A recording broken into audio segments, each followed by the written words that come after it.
Hey guys, welcome to study IQ। मैं हूं Prashant Dhawan. India ने फाइनली डिसाइड किया है कि वर्ल्ड हेल्थ असेंबली में हम लोग सपोर्ट करेंगे ऑस्ट्रेलिया, यूएस और बाकी कंट्रीज का जो डिमांड कर रही हैं कि एक प्रॉपर इन्वेस्टिगेशन हो कि ये जो कोरोना वायरस है ये आया कहाँ से है, इसका ओरिजिन क्या है। सबसे पहली बात, वर्ल्ड हेल्थ असेंबली, इसका 73rd सेशन स्टार्ट हो चुका है। हर साल इनका सेशन होता है। अभी रिसेंट जो सेशन है ये एक वर्चुअल सेशन होगा, मतलब कि जो हेल्थ मिनिस्टर्स हैं दुनिया भर के, वो अपनी रिस्पेक्टिव कंट्री में बैठकर थ्रू वीडियो कॉन्फ्रेंसिंग अपने सुझाव यहाँ पर देंगे। क्या इस असेंबली में इंडिया को मोदी जी रिप्रेजेंट कर रहे हैं? नहीं, हमारे प्राइम मिनिस्टर यहाँ पे इंडिया को रिप्रेजेंट नहीं करेंगे। हमारे health minister doctor Harshvardhan India को यहाँ पर रिप्रेजेंट करेंगे। वर्ल्ड हेल्थ असेंबली में टोटल 194 कंट्रीज होती हैं। दुनिया के ऑलमोस्ट सारे इंपॉर्टेंट देश यहाँ पे आपको मिलेंगे, कुछ कंट्रीज को छोड़कर। फॉर एग्जाम्पल ताइवान यहाँ पे आपको नहीं मिलेगा। उसके अलावा कुछ बहुत ही छोटे कंट्रीज हैं अफ्रीका के, मगर overall China, Russia, Pakistan, Australia, India, almost सारी कंट्रीज ही वर्ल्ड हेल्थ असेंबली का पार्ट है। और यहाँ पर ये लोग वोटिंग करते हैं कि WHO को क्या करना चाहिए, क्या इनकी पॉलिसी होनी चाहिए और इनको अपने फंड्स किस तरीके से इस्तेमाल करने चाहिए। नाउ जो 2020 का एडिशन है WHA का, इसमें सिंपली एक ही चीज़ पर फोकस होगा और होना भी चाहिए, वो है कोविड-19 पैंडेमिक, जिसने आज के समय 48 लाख लोगों को इन्फेक्ट कर दिया है और टोटल 3,16,000 लोग मर चुके हैं बिकॉज ऑफ दिस वायरस। और सबसे अजीब बात यह है कि मिलिट्री के हिसाब से दुनिया में दो जो सबसे पावरफुल कंट्रीज़ हैं, USA और रशिया, वहाँ पर सबसे ज़्यादा केसेस हैं। यहाँ पे आप देखेंगे USA में टोटल केसेस 15 लाख से भी ऊपर हैं और रशिया में टोटल केसेस ऑलमोस्ट 3 लाख हो चुके हैं। डेथ्स के मामले में US रशिया में काफ़ी डिफरेंस है। USA में 90,000 लोग मर चुके हैं according to their data. Russia ने काफ़ी सारी डेथ्स छुपाई हैं, इनके यहाँ जो प्रॉपर डेथ्स हैं ये रिकॉर्ड की नहीं जा रही, इसलिए जो यहाँ पर ऑफिशियल रिकॉर्ड है डेथ का ये सिर्फ 2,700 के आसपास है। इंडिया में ज़्यादा लोग मरे हैं कंपेयर टू रशिया, तो आप समझ सकते हैं कि रशिया का जो डेटा है it is not completely accurate. अब यहाँ पे अगला क्वेश्चन ये आता है कि WHA में ऑस्ट्रेलिया का क्या रोल था, कौन सा इनका प्रपोजल था जिसको इंडिया सपोर्ट करेगा। ऑस्ट्रेलिया एक बहुत ही ब्रेव कंट्री की तरह इस पैंडेमिक में उभरा और ऑस्ट्रेलिया ने US की मदद से और बाकी कुछ कंट्रीज़ की हेल्प से चाइना के सामने ये डिमांड रखी कि आप लोग अपनी जो सिटी है वुहान की, वहाँ पर इन्वेस्टिगेशन करने दीजिए। हमारी टीम या फिर कनाडा की या फिर US की वहाँ पर जाएगी और जांच पड़ताल करेगी और समझने की कोशिश करेगी कि ये वायरस बेसिकली आया कहाँ से है। क्या ये वायरस एक लैब से लीक हुआ था या फिर जो अभी के लिए हम थ्योरी मान के चल रहे हैं कि चाइना की वेट मार्केट से ये वायरस फैल गया पूरी दुनिया में। तो जो ऑस्ट्रेलिया और ऑस्ट्रेलिया के अलावा बाकी जो 5 आइज ग्रुप के मेंबर्स हैं, मतलब कि US, न्यूजीलैंड, कनाडा, UK, इनकी जो रिक्वेस्ट थी इन्वेस्टिगेशन की इनटू वुहान लेबोरेटरी और वुहान सिटी, चाइना ने इसको मना कर दिया। चाइना ने कहा कि हम कोई भी ऐसी इन्वेस्टिगेशन करने नहीं देंगे। फिर उसके बाद ऑस्ट्रेलिया ने क्या किया है कि WHA में एक प्रपोजल रखा है, एक ड्राफ्ट रेजोल्यूशन टेबल किया है। पहला तो ये कि WHO ने किस तरीके से इस पैंडेमिक में रिस्पॉन्ड किया, पूरी टाइमलाइन को हम स्टडी करेंगे कि WHO ने कब क्या सलाह दी, कंट्रीज़ को क्या करना चाहिए था। और सेकंड बात ये कि ये वायरस आया कहाँ से है, इस पर WHO प्रॉपर इन्वेस्टिगेशन करेगा। तो यहाँ पे आप देख पाएंगे ये वो प्रॉपर ड्राफ्ट प्रपोजल है। ये आप ऐसे समझ लो, हमारे देश में आपको पता है कि अगर कोई बिल पास करना होता है तो पहले बिल का एक ड्राफ्ट होता है, उसको वो टेबल करते हैं, उस पर वोटिंग होती है, फिर वो बिल एक एक्ट बन जाता है।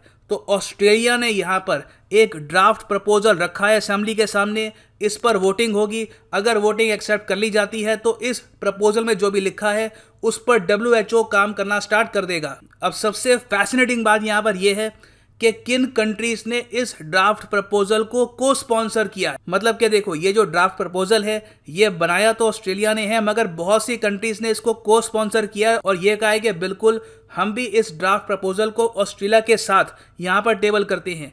इसमें 60 से भी ज़्यादा कंट्रीज शामिल हैं। यहाँ पे आप देख पाएंगे मेजर कंट्रीज हैं कनाडा, इंडोनेशिया, इंडिया यहाँ पे शामिल है। उसके अलावा रिपब्लिक ऑफ कोरिया, मतलब कि साउथ कोरिया की यहाँ पे बात हो रही है।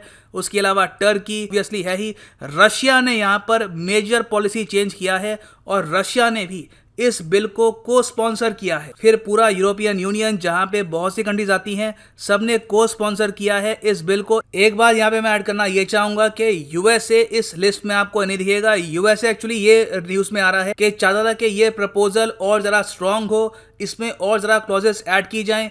तो यूएस ने ऑफिशियली इस बिल को स्पॉन्सर किया नहीं है, मगर इस बिल के फेवर में वो वोटिंग करेंगे ना। कुछ और कंट्रीज जो इस लिस्ट में मिसिंग है, उसमें आपको पाकिस्तान दिखेगा। पाकिस्तान मोस्ट प्रोबेबली इस बिल के फेवर में वोटिंग भी नहीं करेगा। सिमिलरली नेपाल ने भी इसको को स्पॉन्सर नहीं किया है, वेराज आप देखेंगे बांग्लादेश ने इसको को स्पॉन्सर किया है। और एक और कंट्री है कैम्बोडिया, जो चाइना के काफी करीब है, उन्होंने भी इस बिल को स्पॉन्सर नहीं किया। अब क्वेश्चन ये है कि आने वाले 2 दिन में इस रेजोल्यूशन पर जो वोटिंग होगी, उसके बाद क्या होगा? उसके बाद क्या चाइना अलाउ करेगा WHO की टीम को कि वो वुहान की लेबोरेटरी में प्रॉपर इन्वेस्टिगेशन कर पाए? क्योंकि अभी के लिए चाइना की जो पोजीशन है अभी भी डिनाइल में है।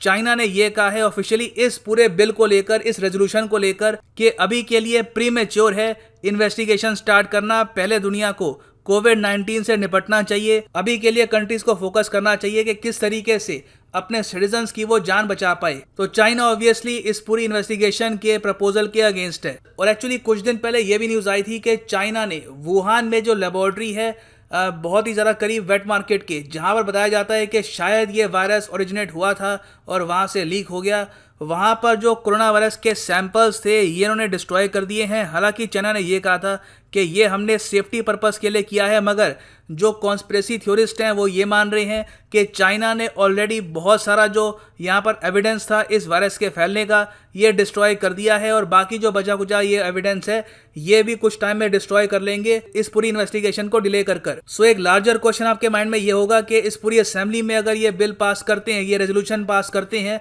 तो क्या दुनिया को कुछ सब्सटैंशियल दिखेगा? क्या हम एक्सपेक्ट कर सकते हैं कि कुछ जस्टिस होगा? वेल देखिए, चांसेस काफ़ी हद तक कम है। चाइना की पोजीशन इस मामले में काफ़ी हद तक रिजिड है, और अगर मान लीजिए इन्वेस्टिगेशन होती भी है तो इन्वेस्टिगेशन काफ़ी लेट होगी।